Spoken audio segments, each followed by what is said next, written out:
वहाँ पे video doctor साहब सुना डॉक्टर साहब का वीडियो रिकॉर्ड करें रिएक्शन के हवाले से जरा। वेलकम सर, सामने से बाप सामने से जी सर, थैंक यू। हो गया मैं सब 2-4 मिनट ना अगर कुछ शोर ना करें जरा प्लीज, खामोशी से डॉक्टर साहब का नॉलेज सुने क्या कहते हैं डॉक्टर साहब जी। बिस्मिल्लाहिर्रहमानिर्रहीम। सबसे पहले तो ये है कि आई एम रियली सॉरी कि मैं लेट हो गया। मेरा इनके जो टाइम था वो 2 बजे का था, लेकिन मुझे भी नहीं पता था कि मैं घर में गया तो घर में एक और फंक्शन था, तो फिर अचानक से बस मैंने उसको भी निपटाया और फिर मैं डिफेंस से भागा यहाँ पहुँचा। तो मुझे पता है कि आज मैंने जिस स्पीड से गाड़ी चलाई है तो मैंने कहा कि कितने लोग जो है वो इंतज़ार कर रहे होंगे, तो मैं जस्ट 15 मिनट में DHA फेस 8 से यहाँ पे पहुँच गया। सबसे पहले तो मैं आपको अपना तारफ़ करवाता हूँ, क्योंकि हमज़ा भी बेसिकली 1-1.5 साल से मेरे पीछे था। तकरीबन इसने मेरे ऊपर 1.5 साल लगाया। 1.5 साल के बाद मैंने इनको अपना मोबाइल नंबर दिया और उसके बाद मेरी इनकी मीटिंग एक सेट हुई। फिर इन्होंने मुझे कॉफ़ी पे लगाया और कॉफ़ी से फिर बढ़ते बढ़ते आज हम बात यहाँ तक पहुँच गई। मेरा बेसिकली मुख्तसर सा तारफ़ ये है कि मैंने ग्रेजुएशन की MBBS किया PMC से, पंजाब मेडिकल कॉलेज से 2011 में। 2011 में जब मैं डॉक्टर बना तो फिर सरीना होटल फैसलाबाद में एक हमारी मीटिंग थी एक गोरे के साथ, तो उसके साथ मैं ऐसा अटैच हुआ कि फिर मैंने दुनिया के 37 कंट्रीज़ में काम किया। स्पेशलाइजेशन के लिए मैं अमेरिका चला गया, वहाँ से मैंने MD इंटरनल मेडिसिन किया, जो कि पाकिस्तान में आपको बहुत कम लोग मिलते हैं कि जिन्होंने किसी भी स्टेट से जो है वो स्पेशलाइजेशन की हो। तो अल्हम्दुलिल्लाह मैं उनमें से एक हूँ कि जिसने MD internal medicine Michigan state university America से किया। और ये स्पेशलाइजेशन मेरी जो है ये 2017 में मुकम्मल हुई। 2017 के एंड पे मैं पाकिस्तान वापस आया तो लोगों ने ये मशवरा दिया कि आप बेवकूफ़ हैं, लोग पाकिस्तान से अमेरिका जाते हैं, आप अमेरिका से पाकिस्तान आ गए। तो मैंने कहा कि मेरे वालिद की विश थी, उसकी ख्वाहिश थी, क्योंकि मेरा एग्रीकल्चर फैमिली से मैं वाबस्ता हूँ, ज़मींदार घराना था।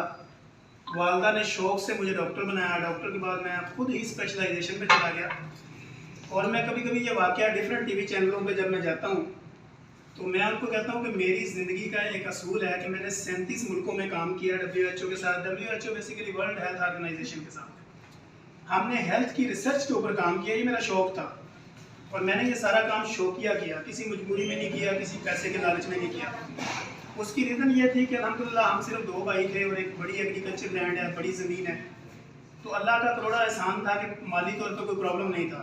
तो शौकिया मेरी माँ एक जमात नहीं पढ़ी थी, लेकिन मुझे आज यहाँ तक पहुँचाने वाली मेरी माँ है।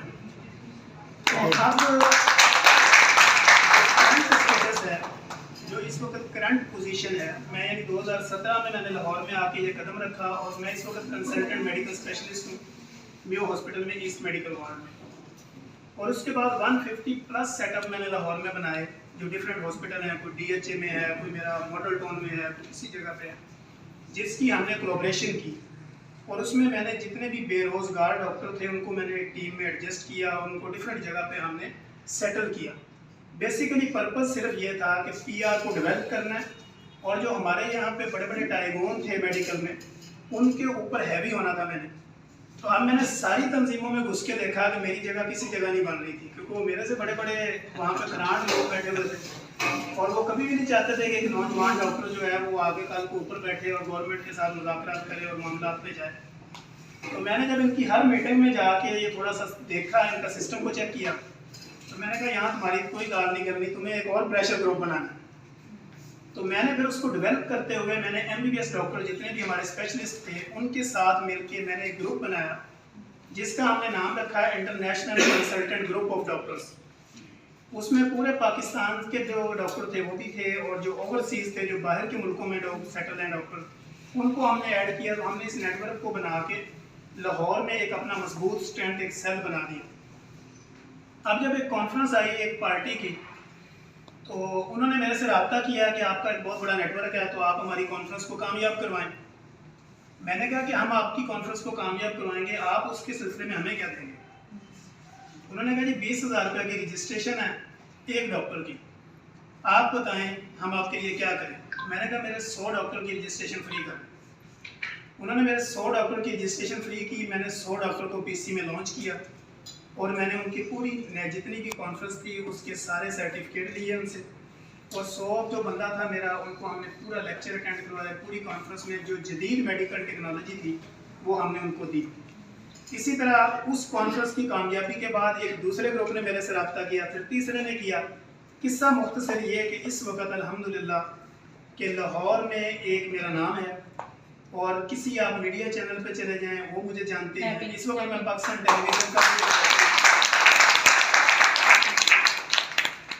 पाकिस्तान टेलीविज़न का भी मैं डॉक्टर हूँ। इस वक्त पीटीवी मेरे पैनल पे है, दुनिया न्यूज़ मेरे पैनल पे है, इनका मैं ऑफिशियल डॉक्टर हूँ। और मेरी प्राइवेट प्रैक्टिस जो है वो मेयो हॉस्पिटल के बाहर चौधरी मेडिकल सेंटर है मेरा अपना, जहाँ पे मैं रात को बैठता हूँ 8 से 12 बजे तक। सुबह चूँकि हॉस्पिटल है, हॉस्पिटल के बाद फिर मेरे पास महकमा औकाफ का हेल्थ डिपार्टमेंट है, ये जो दरबारों वाला महकमा है ये भी मेरे अंडर है। तो कहने का मकसद सिर्फ ये तमहीद मैंने इसलिए बांधी कि हमारे यहाँ पे जितने भी हमारे लोग आते हैं, ये बातें बताने वाली नहीं थी जो मैंने आपको बताई। बेसिकली ये आपको मोटिवेशनल एक स्पीच थी कि यहाँ पे कोई किसी को अपनी बनी बनाई कुर्सी पे आने की इजाज़त नहीं देता। आपको अपने अंदर एक करंट पैदा करना होता है, आपको अपने अंदर, आपके पास 20 डिग्रियाँ हैं, किसी को आपसे कुछ लेना देना नहीं।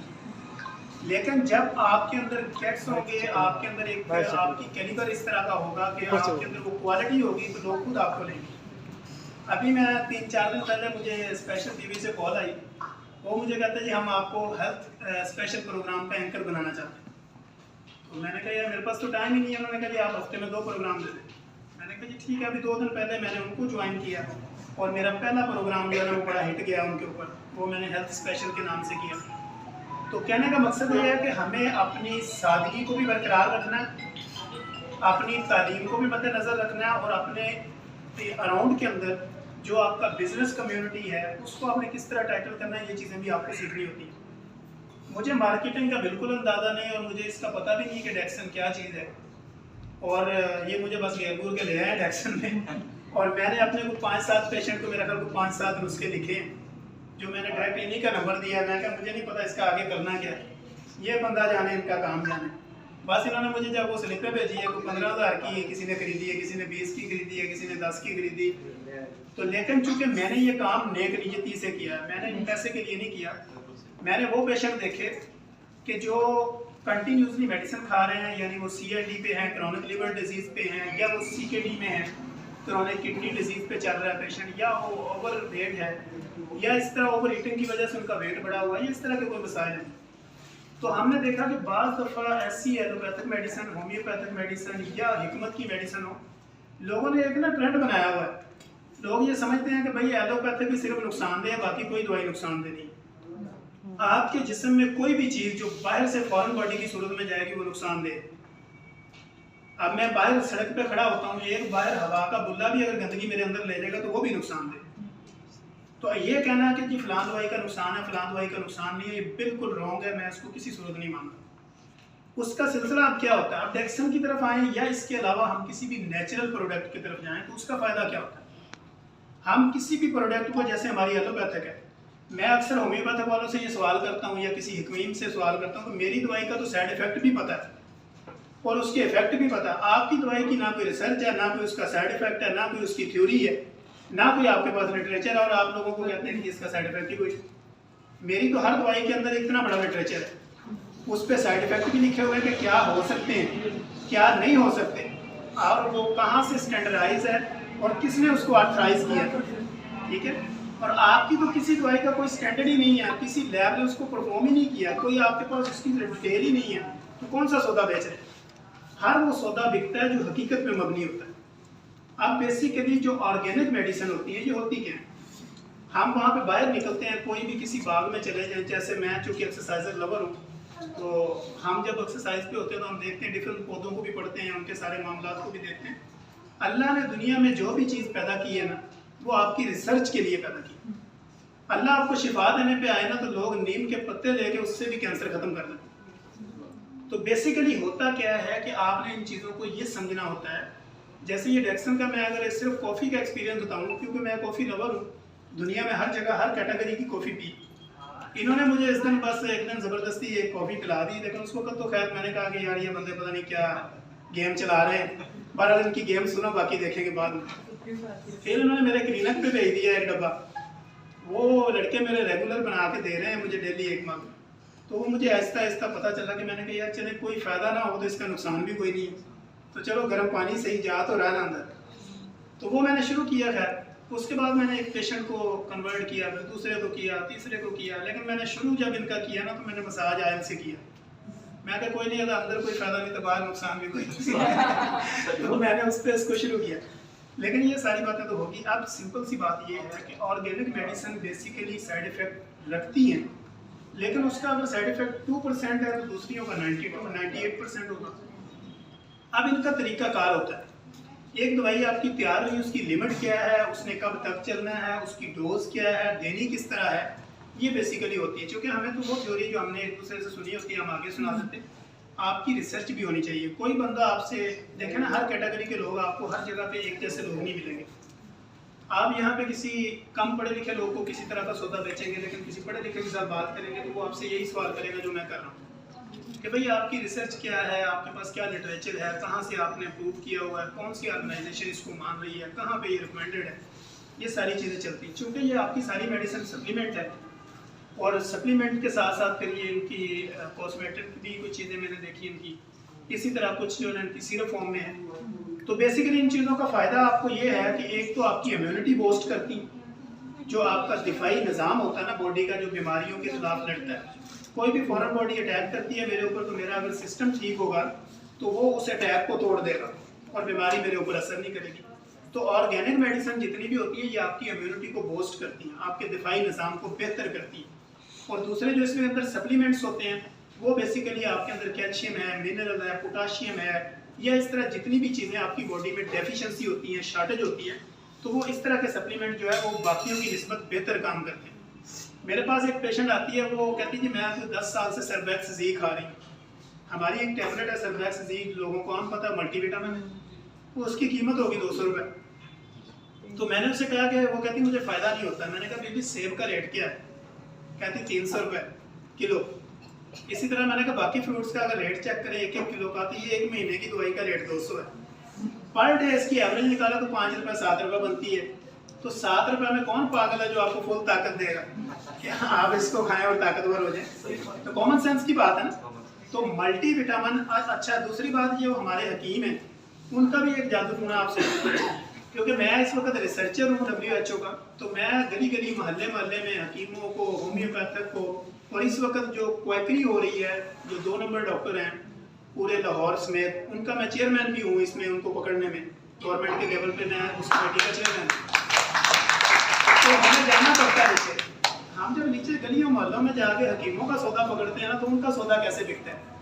वो एक सिरप देते हैं आपको जिसके ऊपर अंगूर, फल, अनार, केले की तस्वीर बनी होती है, और वो कहते हैं बीबी ये 3 चम्मच आधा किलो दूध में मिक्स करके पी लें। क्योंकि सिरप ने तो काम नहीं करना, तो दूध तो चलो कुछ ना कुछ करेगा। तो ये वो मिथ है जो लोगों के जहन में ऐसे डली हुई है, हालांकि इन चीज़ों का फ़ायदा कोई नहीं है। तो ऑर्गेनिक मेडिसिन के जो सप्लीमेंट आपके हैं, इनका मेरा एक्सपीरियंस अच्छा रहा। कुछ मरीजों ने इसका फीडबैक दिया है कि मल्टीविटामिन को देने का तरीका जो है ना, वो आपका, किसी को भी आप ये देते हैं ना, तो उसको ये दें कि इसको नाश्ते के साथ लें। क्योंकि जब भी नाश्ता देते हैं तो आप सप्लीमेंट नाश्ते के साथ उसको रिकमेंड करें, तो इसका रिजल्ट आपको एक्सीलेंट मिलता है। लोगों का क्या होता है, चाय के साथ सप्लीमेंट ले रहे हैं। अब चाय के साथ अगर आप ताकत की गोली ले रहे हैं तो उसका नुकसान क्या होता है कि चाय में कैफीन है, और कैफीन ऑलरेडी आपकी हड्डियों में जमाशुदा कैल्शियम को बाहर निकाल देती है। तो बाहर से आप इंटेक कर रहे हैं, इधर से आप उसको आउटगोइंग पे लगा रहे हैं, तो आपको इसलिए फ़ायदा नहीं होता। और हमेशा जिसको भी आप रिकमेंड करें, किसी भी तरह का सप्लीमेंट रिकमेंड करें या कोई ताकत की दवाई दें, तो उसको ये बात ज़रूर समझाएं कि आपने नाश्ते के दरमियान में लेनी है या नाश्ते के साथ लेनी है, और पानी के साथ लेनी है। दुनिया में कोई दवाई ऐसी नहीं है जो दूध से, मक्खन से, शहद से, कॉफ़ी से दें, ये सब फ्रॉड है। सही बात। हर दवाई आपने पानी से लेनी और पूरा गिलास पानी पीना। जब भी कोई भी दवाई हो, एलोपैथिक हो, होम्यो हो, सप्लीमेंट हो, या डेक्सन का कोई आपके पास सप्लीमेंट हो, पूरा 1 गिलास पानी के साथ दवाई दें। तो उसका आप देखेंगे जब 1 गिलास पानी जाएगा, तो मैं अक्सर लोगों को समझाने के लिए अपने क्लिनिकल ट्रायल में लोगों को ये बताता हूँ कि मेरी जो बॉडी का स्ट्रक्चर है ना, जिस पे मैं खड़ा हूँ, ये जो पिलर है, ये 60% वाटर है, और मेरी बॉडी के अंदर चलने वाला जो खून है वो 90% वाटर है। तो इसको अगर आप मल्टीप्लाई करें तो 150 प्लस जो है ना वो इंसान के इर्द गिर्द वाटर है, तो उसकी ज़रूरत भी उतनी है। अगर सर्दियों में कम से कम अगर आप 8 गिलास लेते हैं तो गर्मियों में 12 से 16 गिलास पानी आपकी बॉडी की ज़रूरत है। अगर आप नहीं देंगे, आप फनकार नहीं हैं, आप अपनी बॉडी के साथ धोखा कर रहे हैं। जैसे कुछ लोग आते हैं, वो कहते हैं जी मेरा बीपी बड़ा हाई रहता है, मैं दवाई नहीं खाती। मैं क्यों नहीं खाती? बस मैं नहीं खाती, मैंने लगना चाहिए। तो उसका रिएक्ट क्या होता है कि आपके गुर्दों में बढ़ जाए। अगर आपको शुगर होगी, आपको दिल का मसला ऑटोमेटिक होना ही होना है। वो 5 साल बाद हो जाए, 10 साल बाद हो जाए, 4 साल बाद हो जाए, वो होना हर हाल में होना। इसी तरह अगर आपके खानदान में शुगर है तो वो आपको होनी ही होनी है, जब तक आपने अपने लाइफस्टाइल को नहीं बदला। तो बेसिकली आप जितने भी रिप्रेजेंटेटिव हैं इसके डेक्सन के, इनको ये लंबा चौड़ा तकरीर देने का मकसद ये है कि अब मैं अगर ये किसी को अपने क्लिनिक पे दवाई लिखता हूँ तो मेरे पास पढ़ा लिखा मरीज है, वो जाके मुझे चेक करवाता है कि डॉक्टर साहब देखो मैं लेके आया, कहता मैंने फायदा दसो दा नुकसान दसो, क्यों तुसी उत्थे भेजिया इन्हां दी दवाई किसी मेडिकल स्टोर तो क्यों नहीं मिलती, या ये किहड़ी ऐसी आइटम आ गई कि जिहड़ी सिर्फ वादत रोड तो ही मिलेगी, बाकी किसी जगह तो नहीं मिलेगी, हर मल्टीविटामिन हर जगह तो मिलता है। ये सारे सवाल हैं जो फीडबैक लोग हमसे लेते हैं।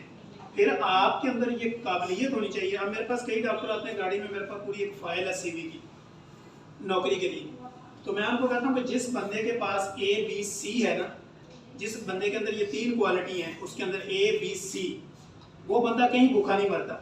A से वो बंदा अवेलेबल हो, C से बंदा कॉम्पिटेंट हो, और B से उसका बिहेवियर अच्छा हो, वो बोलना अच्छा जाना, उसको रोजी हर जगह पे मिलेगी। वो खाली रोड पे फटा लगाएगा और रोजी कमाएगा, क्योंकि वो अवेलेबल है अपनी जगह पे, बंदा कॉम्पिटेंट है, उसका बिहेवियर अच्छा है। तो इसी तरह आप जितने भी रिप्रेजेंटेटिव हैं या इसके यूज़र हैं, तो मैं तो चूँकि अब इसका यूज़र हूँ, बल्कि एडिक्ट हो गया हूँ कॉफ़ी का। मैं सोच रहा था मुझे ब्लैक पे कन्वर्ट कर तो बेसिकली ये एक अच्छा प्लेटफॉर्म है, अच्छा बिजनेस है, आप लोग भी अच्छे हैं और मिलजुल के चलें। जहाँ पे आपको हमारी ज़रूरत होगी किसी गाइडलाइन की या किसी भी जगह पे, मैंने हमजा को एक ऑफ़र की थी, क्योंकि हम तो बड़ी बड़ी कॉन्फ्रेंसेस करते हैं, पूरी दुनिया से लोग हमारे पास PC हमारी है, हमारे पास बुकिंग नहीं रहती इनकी सारा हफ्ता, तो हर रोज़ ही मैं कहीं ना कहीं पे होता हूँ, किसी ना किसी जगह हमारा सिलसिला चल रहा होता है। तो मैंने इन्हें कहा था कि जो बंदा आपका स्टार बने ना, उसको हम PC में लॉन्च कर दिया करेंगे किसी ना किसी बेसिकली आप लोगों का सबका फायदा है, हमारा भी फायदा और नीचे कम्युनिटी का भी फायदा है। जिनको आपने रिकमेंड करना है, बेसिकली हर रिसर्च का फायदा गरीब आदमी होना चाहिए, जो कि होता नहीं है लेकिन होना चाहिए। हमारी जो सोच है ना, आपको अपनी सोच पे भी नेकी मिलती है।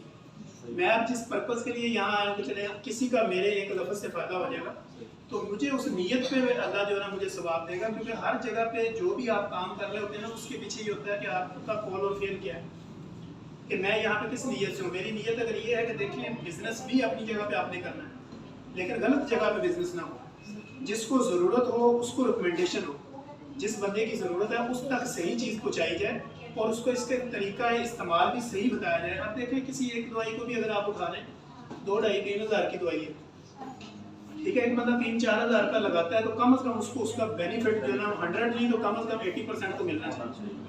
तो ये चीज़ें आपने देखनी है। बाकी मैंने आप लोगों का टाइम काफ़ी ले लिया, वेरी सॉरी।